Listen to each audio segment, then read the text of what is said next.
Bonjour et bienvenue sur l'Argus.fr. À l'occasion de la sortie du nouveau Renault Master, nous en profitons aujourd'hui pour faire un point sur la saga de cet utilitaire français que tout le monde connaît et qui s'arrache auprès des professionnels. Je suis accompagné de deux personnes de chez Renault qui vont se présenter. Bonjour, je suis Michel Génie, je suis responsable du produit Master. Et Louis Maurras, directeur de design de tous les véhicules. Alors messieurs, déjà merci d'être avec nous parce qu'on a un petit peu de boulot pour faire toute la saga du fameux Renault Master. Et on commence par l'ancêtre de ce beau bébé, la fameuse estafette. C'est une icône pour Renault, les estafettes. Je pense que tout le monde l'a connue. Mes parents ils en avaient une. On est parti en vacances avec ce véhicule-là. C'était déjà le premier monospace de Renault. Si je dis pas de bêtises, l'estafette est apparue en 1953 jusqu'en 1980. Un véhicule avec une longévité assez remarquable. Et en gros, qu'est-ce qu'il apportait à l'époque d'innovant dans cette catégorie-là? Historiquement, c'est un véhicule important pour Renault. Il faut savoir que c'est le premier véhicule chez Renault à la fin des années 50 qui a été conçu avec une traction avant. Il avait des charges utiles qui allaient de 600 à 1000 kg, plusieurs longueurs, de hauteur, du tollet, du vitré et du pick-up aussi de mémoire. Il y avait une diversité de carrosseries qui était assez incroyable et une diversité d'ouvrants aussi qui était assez incroyable, entre une porte latérale coulissante à l'avant côté conducteur, évidemment côté passager à droite, mais aussi des haillons à l'arrière, des cinématiques avec haillons plus porte battante. Et alors vous me disiez, parce qu'on en parlait, on a préparé un peu de cette vidéo, que malgré son gabarit réduit, je crois que c'est 4,10 m de long, c'est grosso modo les mêmes prestations de chargement qu'un Renault Trafic d'aujourd'hui, en termes de poids et de volume. C'est l'ancêtre du Renault Trafic, il a été remplacé en 1980 par le Trafic. Comme quoi, aujourd'hui, si on enlevait toutes les choses obligatoires pour l'homologation, les zones de déformation, etc., on avait un truc assez compact finalement. Oui, et les besoins clients sont restés les mêmes. On va passer à l'arrière juste pour montrer la cinématique des portes. Alors donc on le disait, effectivement des tas de possibilités d'ouvrants sur cette estafette, et notamment à l'arrière. Je vous laisse faire la manip parce que c'est très intéressant. En fait, on a le meilleur des deux mondes parce qu'en ouvrant le haillon, on est protégé de la pluie. Et grâce aux portes battantes, on a un accès à la zone de chargement qui est vraiment facilitée.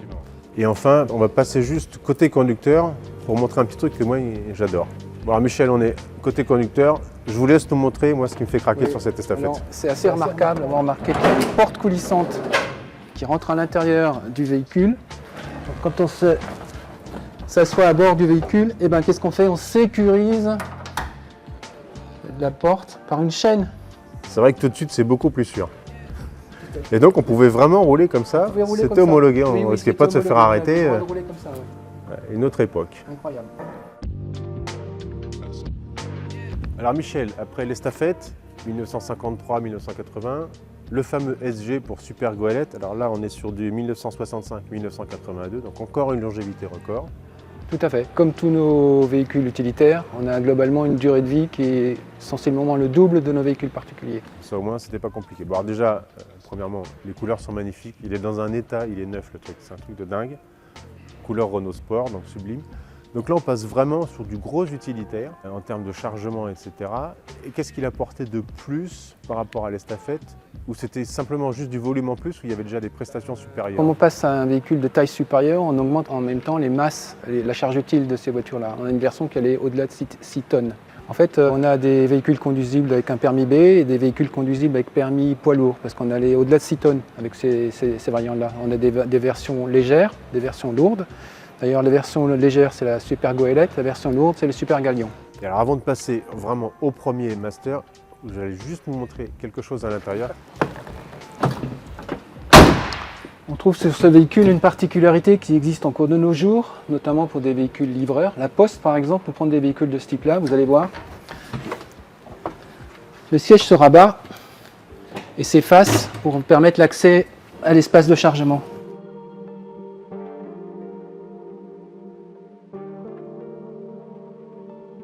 Alors voilà, 1980, le premier Renault Master, enfin. Et alors en termes de design d'abord, il y a pas mal de choses à dire.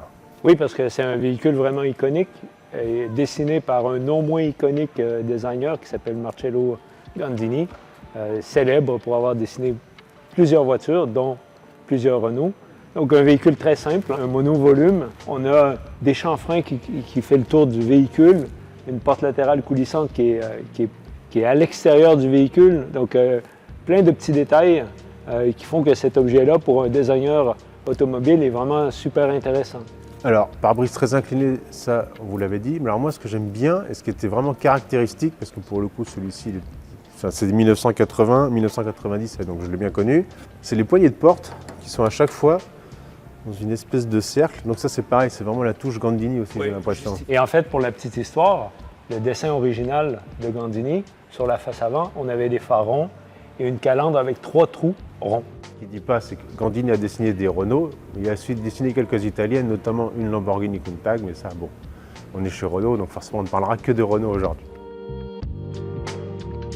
Alors cette voiture existait en différentes longueurs, 4 longueurs, 3 hauteurs. Il y avait des fourgons, des châssis cabines, des châssis double cabine.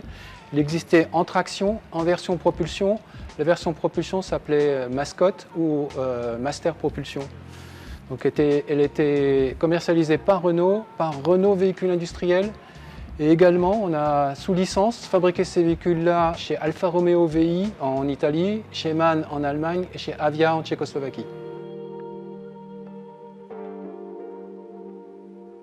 Nous voici à bord de ce premier Renault Master. Alors, comme sur le SG et sur l'Estafette que nous venons de voir, on retrouve toujours l'accès moteur entre les sièges avant. En revanche, les places sont reculées et on est assis classiquement derrière les roues avant, comme sur les modèles d'aujourd'hui. Et puis, autre nouveauté, c'est qu'en termes de présentation, on a affaire à quelque chose de plus sympathique et de moins rustique. La sellerie est colorée, la planche de bord proche de ce qu'on trouve dans la gamme VP de l'époque.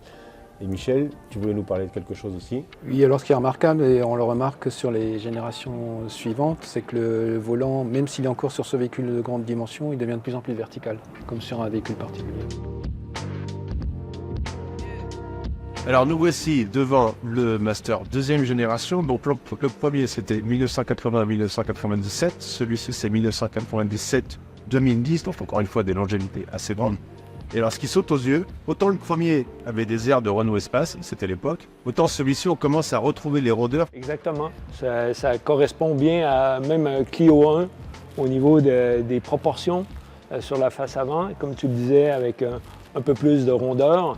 Et le véhicule, il est vraiment, tout est affleurant. Les portes latérales, les portes arrière. Donc un véhicule beaucoup plus moderne et beaucoup plus homogène. Alors nous sommes passés sur le côté de ce Renault Master deuxième génération parce que tu voulais nous montrer quelque chose. Gardez bien ça en tête parce qu'on en reparlera quand on arrivera au Master quatrième génération. Premièrement, on voit apparaître des protections latérales. Et dans le coup de gauche qu'on voit au niveau des poignées, on est venu ici justifier le répétiteur, les poignées de porte, le rail, la butée de porte arrière. Et comme tu disais, on va le retrouver sur le dernier Master. Donc un petit clin d'œil du design Exactement. pour le petit Fio. Alors, à bord de ce Master deuxième génération, accompagné d'un de nos deux experts, Michel. Alors, encore une fois, encore plus que sur la première génération, on retrouve vraiment des éléments de la voiture particulière chez Renault, c'est-à-dire du VP vers le VU, notamment les compteurs, etc. Mais allez-y. Et aussi les aérateurs Twingo et un certain nombre de commandes de chauffage. Donc là, c'est vraiment ceux de la Twingo, c'est même pas une adaptation, c'est exactement à l'identique ceux qui étaient dans la Renault Twingo. Oui, D'accord. tout à fait. Et c'est avec cette génération-là que sont apparus, alors pas dès le lancement, mais au fur et à mesure de la carrière, Oui, le Common Rail.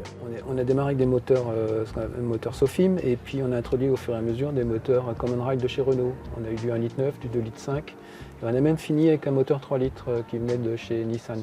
Les fameux DCI, donc de chez Renault. Et puisqu'on parlait de chez Nissan, ce Renault a existé aussi, mais pas forcément que chez Renault. Ce véhicule, comme le précédent, était vendu par Renault, bien sûr, par Renault Véhicules Industriels. Et il a aussi été vendu sous la marque Opel et Vauxhall, sous l'appellation Movano, et Nissan sous l'appellation Interstar. Et il a existé en traction, comme ce modèle-là, et aussi en propulsion sur châssis séparés qui s'appelait Mascotte ou Renault Propulsion.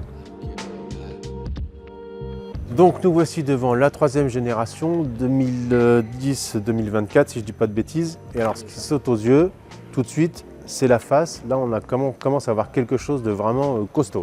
Oui, c'était vraiment le cahier des charges qu'on avait donné aux designers. On avait même parlé de faire un gorille, donc quelque chose qui est assez agressif, et on ne va pas chatouiller, quoi, parce qu'il est quand même agile, le gorille. Et donc, on voit l'apparition des calandres beaucoup plus grandes pour évidemment des sujets de réglementaires et de moteurs qui grossissent et de besoin de respirer, de besoin de refroidir les moteurs.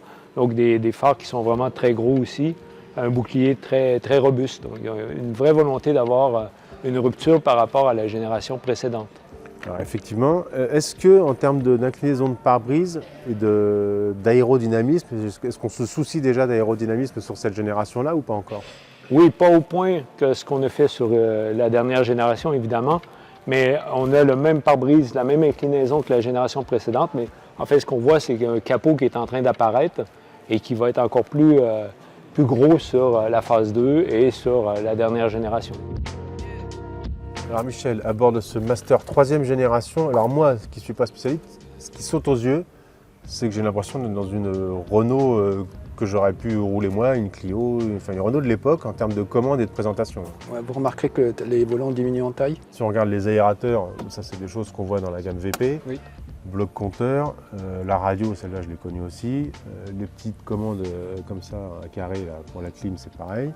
Donc c'est vraiment des équipements strictement repris de la gamme VP pour le véhicule.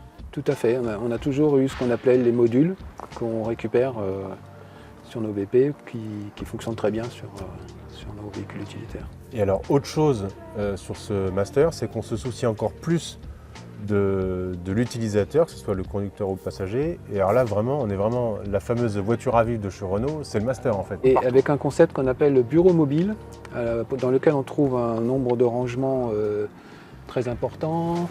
Ici, des rangements ici, des ventagons. Et ce concept-là, un écritoire pour les carnets, pour les livreurs. Et puis le bureau mobile sur lequel on peut poser son ordinateur et récupérer, passer ses commandes, récupérer ses informations.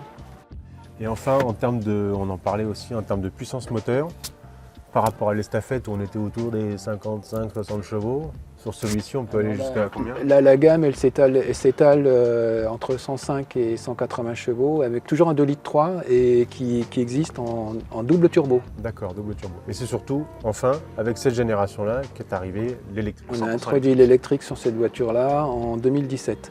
Et puis toujours sur la même génération, mais on va en parler tout de suite, l'hydrogène. L'hydrogène carrément en 2023, l'année dernière.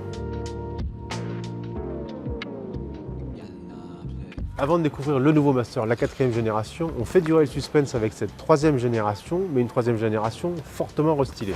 Pour le restylage de la phase 2, on a voulu créer une cohérence de gamme avec Kangoo Trafic, avec un guidon de chrome qui sépare la calandre du bouclier.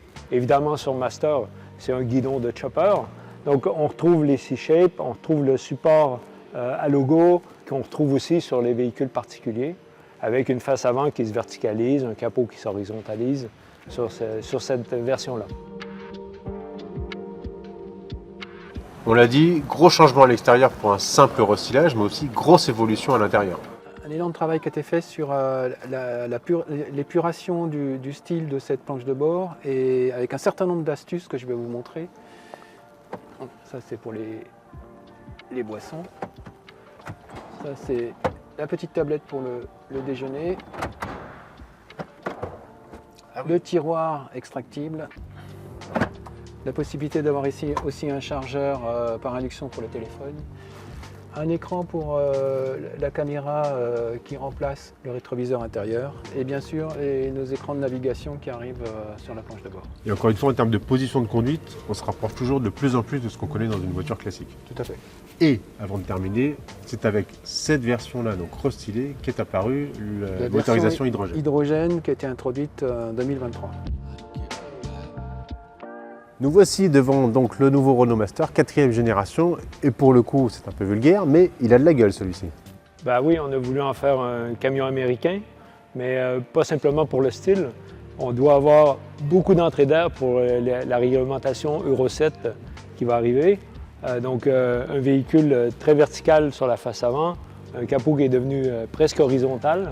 On a encore nos C-shapes, on est sur des phares full LED et évidemment il porte le nouvel emblème de la marque Renault sur sa face avant. Le fameux Renault de Vasarely qu'on avait sur l'estafette et sur le SG. Qui revient. Voilà, qui revient et donc qui conclut parfaitement ce voyage à travers les époques, commencé dans les années 60 et qui se termine en 2024 avec la nouvelle génération de Master qui, on l'espère pour Renault, devrait encore cartonner. Cette évocation du Renault Master à travers les générations est terminée. Retrouvez-nous sur nos réseaux sociaux et sur largus.fr. Et si vous voulez en savoir plus précisément sur cette 4e génération, je vous invite à regarder la vidéo en description, il y aura tous les détails. À bientôt.